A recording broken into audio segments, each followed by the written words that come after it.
Imagine un ballon de basket qui tourne sur ton doigt. Un point situé près du milieu du ballon mettra plus de temps à revenir à son point de départ que le point précis où se trouve ton doigt. La Terre tourne à peu près de la même façon. Les gens qui habitent au centre de l'Afrique tournent à 1600 km/h pendant que la planète tourne, tandis que ceux qui se trouvent au pôle sud ne bougent pas vraiment, si ce n'est en tournant sur place. En même temps, nous avançons tous dans l'espace à la même vitesse, car la planète tourne aussi autour du Soleil à 108 000 km/h. La température à la limite du noyau interne et externe de notre planète est de 6000 degrés Celsius. C'est aussi chaud que la surface du Soleil, et la pression qui y règne est 3,3 millions de fois supérieure à la pression atmosphérique au niveau de la mer. Il y a 2 ou 3 ans, un astéroïde a été attiré dans l'orbite de la Terre et a commencé à tourner autour de la planète. Même s'il n'est pas plus gros qu'une voiture, c'est tout de même un événement. Sur plus d'1 million d'astéroïdes connus des astronomes, c'est seulement le deuxième à tourner autour de notre planète. Appelé 2020 CD3, c'est notre mini-lune temporaire. Mais il ne restera pas longtemps avec la Terre. L'astéroïde suit une orbite aléatoire et s'éloigne lentement. Les objets temporairement capturés, comme 2020 CD3, sont rares. Ils doivent avoir une direction et une vitesse spécifiques pour être capturés par l'attraction gravitationnelle de la Terre. Sinon, ils s'écrasent sur la planète ou volent dans une autre direction. Le mouvement des galaxies et des amas situés à des milliards d'années-lumière de nous suggère qu'il y a un corps extrêmement massif en dehors de l'univers visible. Dans des milliards d'années, l'expansion de l'univers rendra l'espace si peu dense que nous ne pourrons plus du tout voir les étoiles dans le ciel. La Lune n'est pas une sphère parfaite, elle a la forme d'un œuf. De plus, le centre de gravité de notre satellite se trouve à un peu plus d'1 kilomètre de son centre géométrique. Même si Vénus est la planète la plus chaude de notre système solaire, elle a quand même de la neige. Mais pas la neige à laquelle on pense. Il neige des métaux et il pleut de l'acide. Pas vraiment l'endroit idéal pour tes prochaines vacances.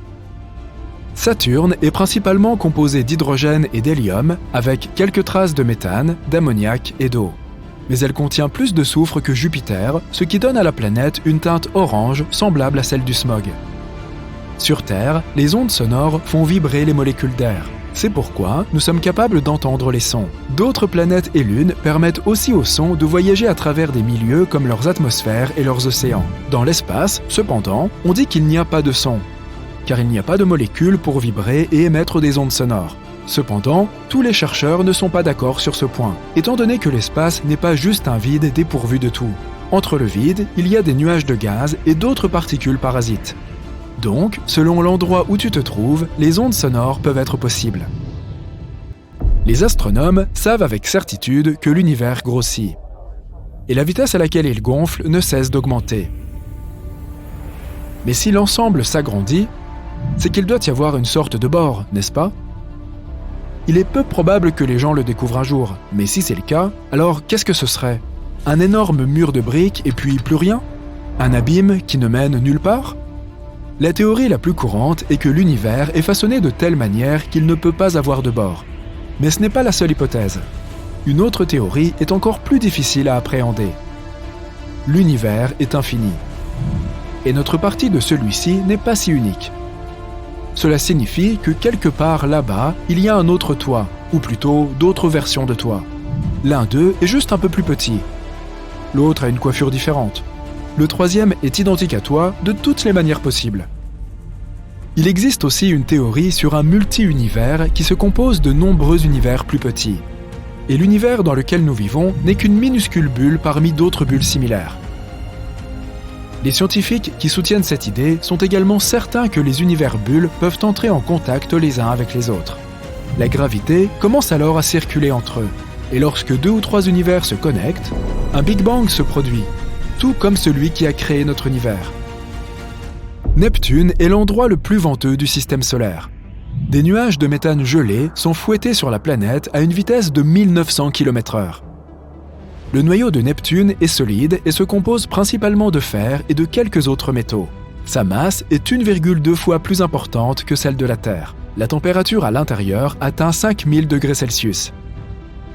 Les astronomes pensent aussi qu'à une profondeur de 7000 km, il pourrait y avoir une couche de diamants où il pleut des cristaux de diamants. Sur Terre, les gens sont habitués à un magnifique coucher de soleil dans des teintes d'orange, de rouge et de jaune. Mais sur Mars, le ciel normalement rouge rosé devient bleu lorsque le soleil descend sous l'horizon.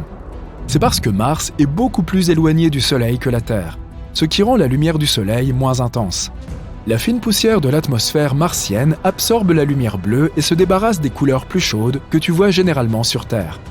Mais qu'ils soient bleus ou jaunes, les couchers de soleil sont toujours spectaculaires.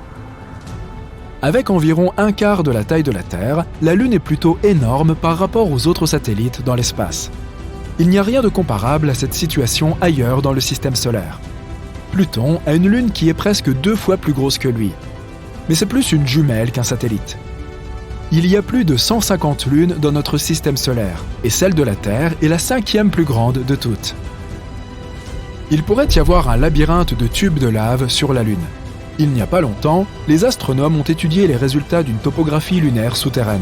Ils ont découvert une grotte massive sous la surface du satellite. Longue d'environ 50 km et large de 100 km, la grotte est probablement le résultat d'une activité volcanique vieille de 3 milliards d'années. Après avoir durci, les courants de lave ont créé une épaisse croûte dure à l'extérieur. Mais à l'intérieur, la lave a continué à couler, faisant fondre la roche et formant des tunnels et des grottes. Les innombrables fosses à la surface de la Lune découvertes par la NASA pourraient être les ouvertures de ces tubes de lave. On ne peut pas déterrer la majorité de l'or de la Terre. 99% de cet or a fini au centre de la planète il y a plusieurs milliards d'années, attiré par le fer du noyau terrestre. On parle ici de 1,6 quadrillion de tonnes d'or. C'est assez pour recouvrir la surface entière de la planète de 50 cm d'or. Et si toutes ces météorites ne s'étaient pas écrasées sur le sol en apportant des quantités supplémentaires d'or, ils seraient encore plus rares. Il n'y a pas si longtemps, des astronomes ont découvert un énorme blob d'une substance mystérieuse. Il était caché sous la surface de la face cachée de la Lune. Sa masse était la même que celle d'un tas de métal 5 fois plus grand que la grande île d'Hawaï. L'objet énigmatique se trouve à près de 300 km sous un énorme cratère qui est apparu sur la surface lunaire il y a des milliards d'années. Le blob a probablement quelque chose à voir avec une super collision. Il pourrait s'agir du noyau métallique de l'objet qui a frappé la Lune à l'époque. Les scientifiques ont hâte de mettre la main sur cette découverte. Elle pourrait expliquer beaucoup de choses sur le bassin pôle sud Aitken, le plus grand connu dans le système solaire. S'il se trouvait sur Terre, il s'étendrait de Washington jusqu'au Texas.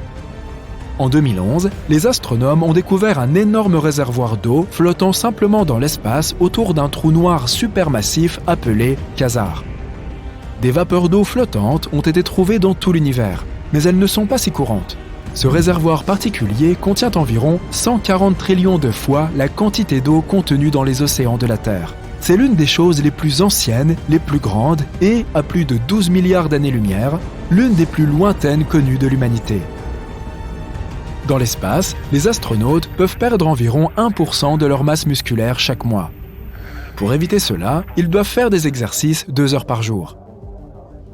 La Voie lactée et la galaxie d'Andromède vont se rencontrer dans 3,75 milliards d'années. Elles se déplacent l'une vers l'autre à une vitesse vertigineuse.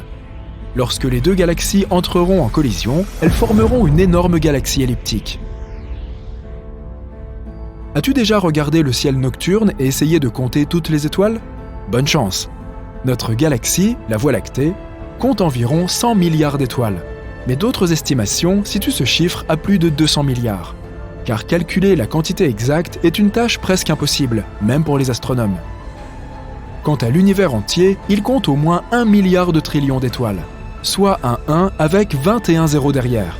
À titre de comparaison, cela signifie qu'il y a plus d'étoiles dans l'espace qu'il n'y a de grains de sable sur toutes les plages de la Terre.